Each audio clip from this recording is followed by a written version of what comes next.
हाँ जी। Unit 2 chapter 2 that is sales of goods act. कल हमने फर्स्ट पढ़ा था चैप्टर। ठीक है, आज हम सेकंड चैप्टर कर रहे हैं, the sales of goods act 1930।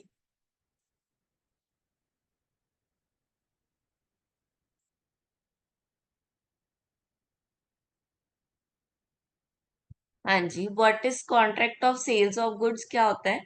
Section 4 के अंडर आती है इसकी definition. A contract of sales of good is a contract whereby the seller transfer or agree to transfer the property in goods to the buyer for a price।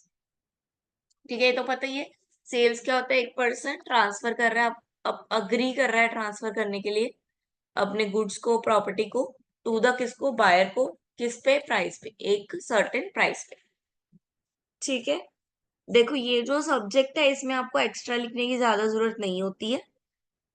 अगर आप to the point भी बात करोगे तो भी आपको number fully मिलेंगे। ठीक है, लेकिन टू द पॉइंट भी आपका राइट होना चाहिए। ठीक है, the sales of contract is a legal term. Legal term है क्योंकि इसमें सेल्स और एग्रीमेंट दोनों इंक्लूड है और बोथ पार्टीज इंक्लूड है। दो तरह के होते हैं, एक्चुअल और एब्सोल्यूट सेल, और दूसरा कंडीशनल सेल और एग्रीमेंट टू सेल। एक्चुअल और एब्सोल्यूट सेल क्या है? कि इमीडिएट ट्रांसफर हो जाना। क्या हो गया? इमीडिएट ट्रांसफर्ड हो गया, जो भी उन्होंने बोला बायर से सेलर के पास, सेलर से बायर के पास, इमीडिएट ट्रांसफर हो गया। ठीक है, एग्जाम्पल दिया हुआ है, contract of sales of horse to mister Guru for rupees 30,000। Guru ने 30,000 पे किया और उसने उनको हॉर्स दे दिया साथ की साथ। ये क्या हो गई? एक्चुअल से। एग्रीमेंट टू सेल और कंडीशन टू सेल क्या है? प्रॉपर्टी ट्रांसफर होगी इन फ्यूचर। ठीक है, यानी कि कुछ टाइम डालने के बाद ट्रांसफर होगी प्रॉपर्टी। ठीक है, जैसे पूनम और मिर्जा ने, पूनम अग्री हो गई मिर्जा को अपना घर बेचने के लिए 30 लाख पे। ठीक है, after the construction next year. कब? नेक्स्ट ईयर, कंस्ट्रक्शन के बाद। तो ये क्या है? एग्रीमेंट टू सेल है कि 1 साल बाद में तुम्हें घर बेचूंगी। ठीक है,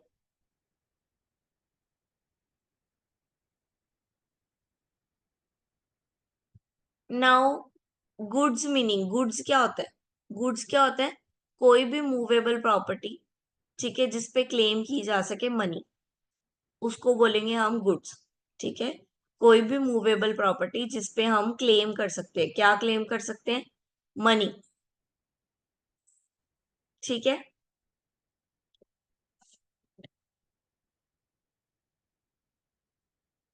ये एग्जाम्पल है, ये सारे गुड्स के, ऑलमोस्ट सारी चीजें गुड्स में ही आ जाती हैं। किसको नॉन ट्रीट करेंगे? गुड्स ट्रीट नहीं करेंगे जो इमूवेबल, जिसको हम मूव नहीं कर सकते। ठीक है, और जो मनी में एक्सचेंज नहीं होती, जो एक्शनेबल क्लेम नहीं होती। सीधी सी बात है, तीनों चीजें गुड्स की हैं। अगर ये दो तीनों चीजें नहीं होंगी तो वो क्या है? वो गुड नहीं है। तो गुड्स कितनी तरह के? एक तो एग्जिस्टिंग गुड्स है, एक फ्यूचर गुड्स है, एक कॉन्टीजेंट गुड्स है। एग्जिस्टिंग गुड्स दो तरह के हैं, स्पेसिफिक और अनसर्टेन, यानी कि सर्टेन और अनसर्टेन। एग्जिस्टिंग गुड्स आ गए। एग्जिस्टिंग गुड्स क्या है? जो सेलर के पास मौजूद मौजूद है या सेलर के पास है। ठीक है, ओन्ड और possessed bye the seller, seller ने लिए हुए हैं, खरीदे हैं सेलर ने। ओन्ड यानी कि वो ऑनर है उस गुड्स का। स्पेसिफिक और अनस्पेसिफिक यानी कि सर्टेन और अनसर्टेन। सर्टेन कौन से हैं? स्पेसिफिक कौन से हैं? जो क्लियरली आइडेंटिफाई किए जा सकते हैं। ठीक है, कॉन्ट्रैक्ट के टाइम पे क्लियरली आइडेंटिफाई किए जा सकते हैं, लाइक मोबाइल।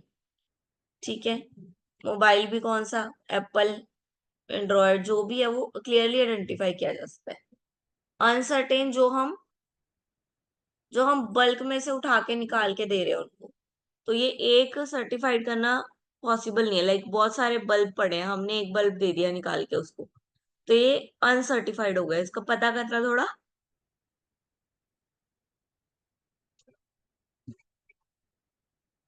मुश्किल है। अनसर्टेन में वो है, ठीक है, जो नॉट स्पेसिफाइड हो। Like sale of 10 black like leather jackets. अब 10 ब्लैक लेदर जैकेट दिए उसे, अब 10 में से एक को स्पेसिफाई करना पॉसिबल होगा? सबकी सब ब्लैक है, सबकी सब लेदर है। ठीक है, जैसे मैंने बोला इतने सारे बल्ब में से एक बल्ब दे दोगे तो नहीं पता चलेगा ना ये कौन से वाला बल्ब है। वही हो गया। Then future goods. Future goods जो अभी एग्जिस्ट नहीं करते हैं, फ्यूचर में जब सेल होगी तब बनाए जाएंगे, तब प्रोड्यूस किए जाएंगे। ठीक है, कॉन्टीजेंट गुड्स। कॉन्टीजेंट गुड क्या है? Goods the acquisition of which by the seller depend upon a contingency which may or may not be happen. Contingent goods उस वो गुड्स जो अभी एग्जिस्टेंस में नहीं है, अभी पता नहीं है उसका, वो डिपेंड करते हैं कि वो होंगे या नहीं होंगे। लाइक उन्होंने बोला 100 cotton shirt he was imported from China. जब तक चाइना से वो आते नहीं है तब तक वो सेल नहीं हो सकते। तो पहले वो चाइना से आएंगे, तो वो कॉन्टीजेंट गुड है। आगे की आगे डिलीवरी, ठीक है, आगे से आगे।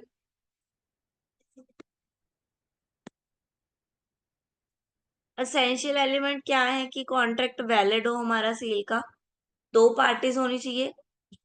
ठीक है, ट्रांसफर ऑफ प्रॉपर्टी होनी चाहिए, यानी कि वो पर्सन जो है उसका ऑनर होना चाहिए। सब्जेक्ट मैटर करता है, ठीक है, जिसपे आप कॉन्ट्रैक्ट कर रहे हो, प्राइस जो भी कंसिडरेशन में दिया जा रहा है। सेल्स या एग्रीमेंट ऑफ सेल होनी चाहिए, कोई फॉर्मेलिटी नहीं होनी चाहिए। और ऑल असेंशियल जो भी दिया जा रहा है वो क्या हो? वैलिड हो। टू पार्टीज का क्या मतलब है? एक बायर और एक सेलर होना। प्रॉपर्टी का ट्रांसफर का मतलब क्या है? कि वो उसका ऑनर होना, उसके पास वो प्रॉपर्टी होनी चाहिए। सब्जेक्ट मैटर क्या करता है? नॉट कवर अंडर सेल, कुछ अनकवरेबल प्रॉपर्टी है या इमूवेबल प्रॉपर्टी है जो सेल्स में नहीं आती, तो उसकी सेल नहीं करनी है, वो सेल्स ऑफ कॉन्ट्रैक्ट एक्ट में नहीं आएगा। ठीक है, मूवेबल प्रॉपर्टी है तो वो आ जाएगा। प्राइस ऑफ नेसेसरी पॉइंट होना चाहिए, जो भी प्राइस दे रहे हैं वो उसके बराबर का प्राइस होना चाहिए। ठीक है, अब मैं बोलूँ आईफोन बेचना है 5,000 में, तो ये बराबर का प्राइस नहीं है ना, उसके तो प्राइस ही ऑलरेडी 25 35 ऐसे जाते हैं। तो अगर मैं बोलूँ 5,000 में देना तो वो प्रेफरेबल नहीं है, मतलब लीगल सा नहीं लग रहा है ना। सेल्स और एग्रीमेंट, सेल्स होनी चाहिए, ठीक है, या तो सेल हो या फिर एग्रीमेंट ऑफ सेल हो। एग्रीमेंट सेल अभी हमने ऊपर पढ़ा कि बना के दे देंगे गुड्स। कोई फॉर्मेलिटी नहीं होनी चाहिए स्पेसिफिक फालतू की। सेल्स और बायर की पूरी वैलिड कॉन्ट्रैक्ट होना चाहिए, एक सेलर होना चाहिए, एक बायर होना चाहिए, फ्री कंसर्न होनी चाहिए, किसी दबाव में आके कोई सेल परचेज ना कर रहा हो। सेल्स और एग्रीमेंट टू सेल क्या है? तो सेल्स क्या है? Contract is complete. इसमें पहली बार में कॉन्ट्रैक्ट कंप्लीट हो जाएगा, इसमें अभी होना है कंप्लीट क्योंकि सेल अभी डन हुई नहीं है। इसमें बायर ओनर बन जाता है और इसमें बायर ओनर अभी बनता नहीं है, बाद में बनेगा जब उसको गुड मिल जाएगा। Now condition and its type. Condition क्या है? Condition is a pre required essentials to the main purpose of the contract. Contract को पूरा करने के लिए कुछ चीजें जरूरी होती हैं, ठीक है, उसको बोलते हैं कंडीशंस। कि ये कंडीशन अप्लाई है, जब आप ये कंडीशन फुलफिल कर दोगे तो आप ये खरीद सकते हो। है ना, ऐसे ही होता है ना, हम भी एग्जाम में हम बोले एमबीए करनी है, बीए करनी है, तो हम क्या बोलेंगे? कंडीशन अप्लाई क्या है? कि आपको सेमेस्टर के में एक बार एग्जाम देने होंगे, फीस पे करनी होगी, ठीक है, क्लासेस लगानी होंगी, then you are eligible to get MBA. Okay, तो वो सब क्या है? वो कंडीशन। अब टाइप ऑफ कंडीशन एक्सप्रेस और इम्प्लाइड, ये हमने ऊपर भी पढ़ा था। एक्सप्रेस यानी कि बता देना, एक्सप्रेसली मेंशन कर दिया, उसको बता दिया, ठीक है। और इम्प्लाइड क्या है? कोई इवेंट करके,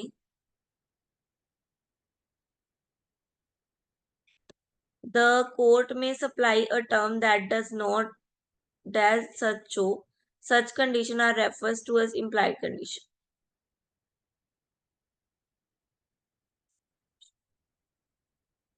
ठीक है, इम्प्लाइड में क्या है? बताया नहीं, बस शो कर दिया, शो कर रहे हैं वो, आप समझ सकते हो तो ठीक है, नहीं तो नहीं। अब आप किसी से एमबीए का पूछने जा रहे हो कि हमने एमबीए करनी है, तो यू नो दैट ना कि उसके पैसे लगेंगे, ठीक है। तो ये कोई स्पेसिफिक बताने की जरूरत नहीं है कि पैसे लगेंगे या नहीं, आपको पता ही है कि पैसे लगेंगे। हाँ, ये पूछोगे आपके कितने पैसे लगे, ठीक है। देन फॉलो इम्प्लाइड में ये फॉलोइंग चीजें आ गई। Condition as to title, contract of sale unless the circumstance the contract as much as show a different intention, there is an implied contract on a part of seller. There is a case of sell when he right to sell goods, that in case of an agreement to sell he has right to sell the good at a time when the property is to be passed. Roland bought a car from Devil and used it for 4 months. Devil has no title to the car, consequently has to hand it over to the true owner. ठीक है, उन्होंने car ली, car चलाई 4 महीने और वापस कर दी। कर सकता है वापस, क्यों कर सकता है? क्योंकि उसने कोई भी पॉइंट डिस्कस नहीं किया,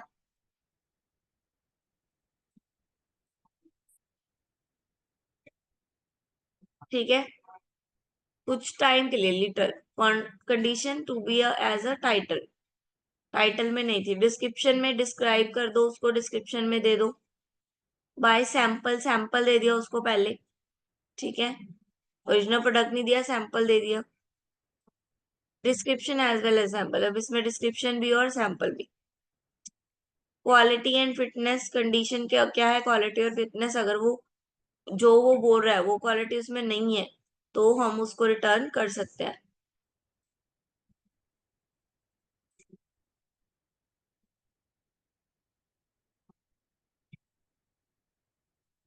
now warranty and its type, warranty क्या होता है?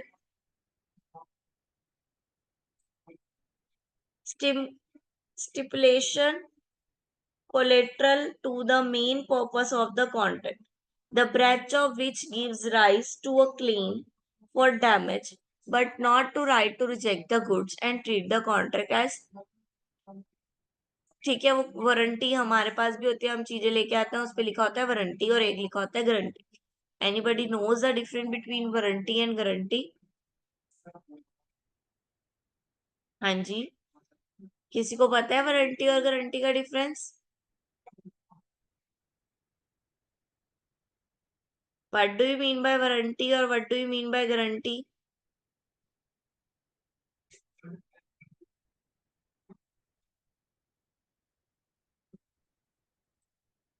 वारंटी में क्या होता है? वारंटी में आप चीज को क्या कर सकते हो, कंस्ट्रक्ट करवा सकते हो, यानी कि उसमें अगर कुछ खराबी है तो वो चीज ठीक हो जाएगी, वो वहां वो उतनी जगह या उतना एक ऑब्जेक्ट ठीक हो जाएगा आपका वारंटी में, ठीक है। गारंटी में क्या होता है, आप उसको रिटर्न करवा सकते हो, उसको दे के नया पीस ले सकते हो, वो होती है गारंटी, ठीक है।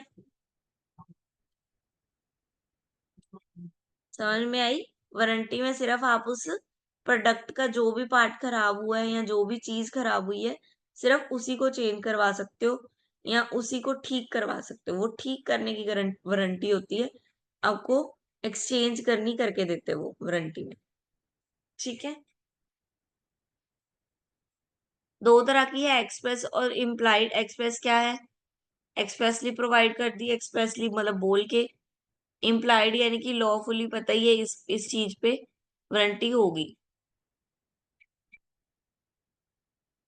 ये रीड करो फटाफट वारंटी के। Warranty two, quiet possession, warranty of freedom from एनक्यूम्ब्रेंस।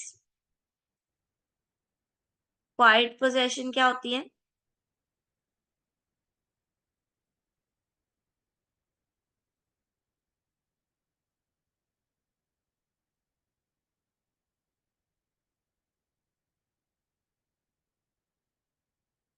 ठीक है, कब क्वाइट पोजेशन क्या हुआ कि हमने बायर को अपनी गुड्स दे दी, ठीक है, और क्विकली दे दी, मतलब अभी उसने, जैसे वो कह रहे करे आपकी बाइक बड़ी अच्छी लग रही है, हमने दे दी उसको यूज करने के लिए, उसने यूज की, ये क्या, क्विक पोजेशन दे दिया हमने उसको, ठीक है। वो वारंटी में है, उसको नहीं आया पसंद, वो दे सकता है, ठीक है, वो बात कर सकता है, बता सकता है ये ठीक नहीं है, ये गलत है। Freedom, contract as much as to show a different intention, implied warranty that the goods shall be free from any charge in favor of any third party। ठीक है, वो वारंटी में क्या है अब इसका, कि इस पे थर्ड पार्टी का कोई क्लेम नहीं है, इस पे थर्ड पार्टी का कोई भी क्लेम नहीं है, इसके यूज पे कोई भी थर्ड पार्टी का क्लेम नहीं है, मेरा मैं ही ओनर हूं, मैं ही आपको दे रहा हूँ, इस पे कोई चार्ज नहीं है। जैसे गाड़ी है, मान लो कोई चालान नहीं हुआ हुआ, कह देते हैं ना कि पर कोई चालान नहीं हुआ हुआ, ठीक है, और पोल्यूशन भी करवाया हुआ है, तो ये क्या है, थर्ड पार्टी हो गया। वारंटी एज टू क्वालिटी और फिटनेस, क्वालिटी और फिटनेस की वारंटी, डिस्क्लोज डैमेजेस, जो भी उसके डैमेजेस हैं वो सारे डिस्क्लोज कर देना, क्योंकि बाद में फिर वो इलीगल हो जाएगा अगर वो उस डैमेज को आपने बताया ना हो और वो निकल आए।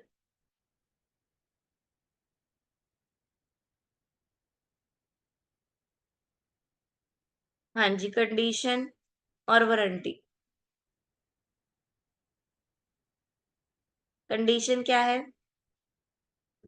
ये मेन पर्पस पे रहती है, कंडीशन मेन पर्पस पे होती है, ठीक है, असेंशियल है, ठीक है, और ये कोलेटरल है, ठीक है, बतानी है बताओ, नहीं तो कोई बात नहीं, ठीक है, उस पर मेनली पर्चा लगा होता है ना, warranty 3 year warranty, 2 year warranty, ठीक है, तो ये ज्यादा बताने की जरूरत नहीं पड़ती।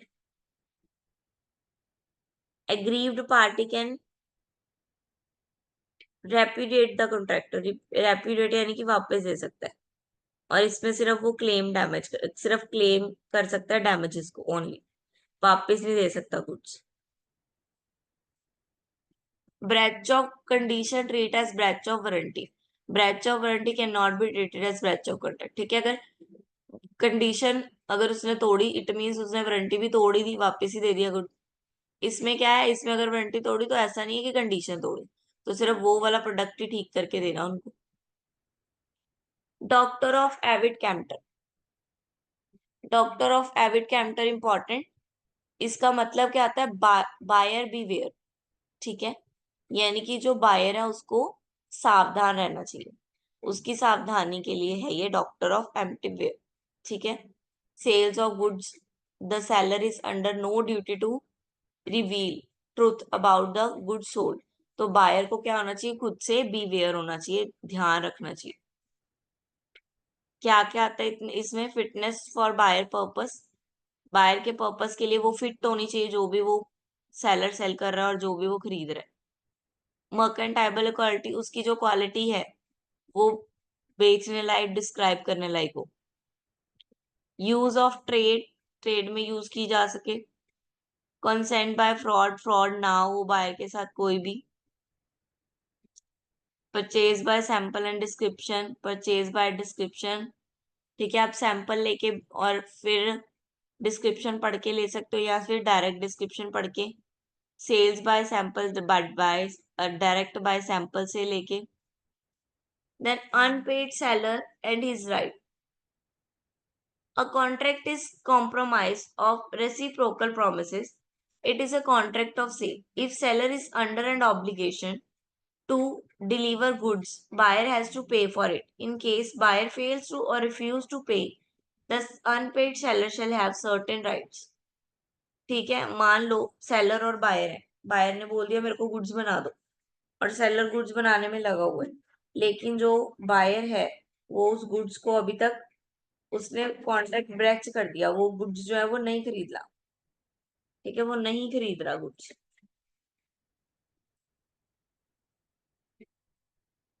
तो section 45 sales of goods act के थ्रू सेलर क्या है, एक अनपेड सेलर है, ठीक है, उसको पैसे नहीं मिले हैं उसके काम के बदले में,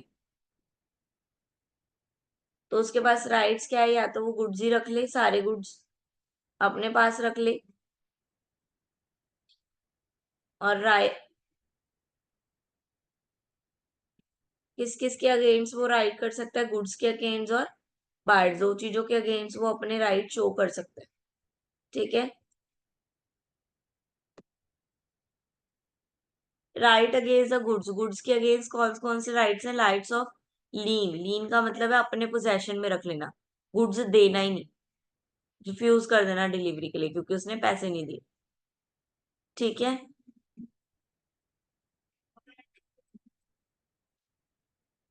right of stoppage in transit.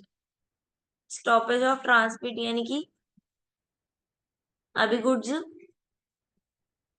बने नहीं है प्रॉपर, ठीक है, और गुड्स की पोजेशन भी अभी उसके हाथ में ही है, तो ना तो वो ट्रांजिट कर रहा है उसको, ना वो बना रहा है उसको आगे, और ना ही वो आगे दे रहा है।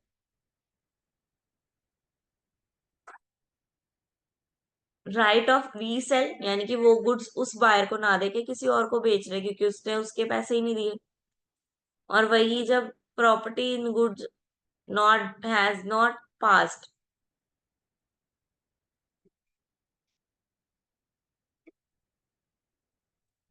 ठीक है, जब उसने उसको दिया ही नहीं है गुड्स, उसके पास है नहीं अभी तक, सेलर ने बायर को अभी तक गुड्स दिए नहीं है, ठीक है, उसके खुद के पास ही है अभी तक, तो उसके पास क्या राइट है? Right of with holding delivery, hold कर ले डिलीवरी को कि थोड़े पेमेंट आ जाए फिर डिलीवरी करते हैं, ठीक है। बायर पे पर्सनली, बायर पे अब कौन कौन से राइट है? सू कर सकता है प्राइस के लिए, ठीक है, सू यानी कि केस कर सकता है सेलर पे, और सॉरी बायर पे।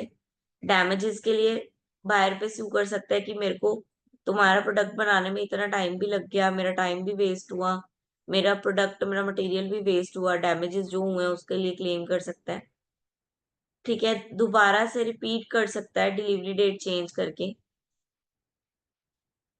स्पेसिफिक डैमेजेस और इंटरेस्ट ले सकता है, ठीक है, जो भी उसने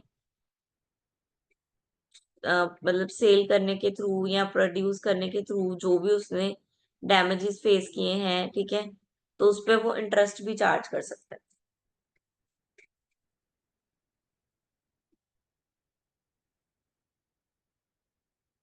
हाँ जी, chapter 2 the sales of goods act 1930 complete हो गया। Do you have any doubt? किसी को कुछ पूछना है? ये इसके क्वेश्चंस हैं।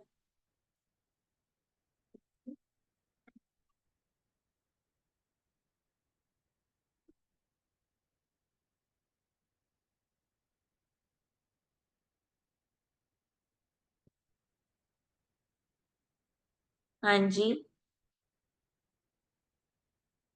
किसी ने कुछ पूछना है? Anybody have any doubt?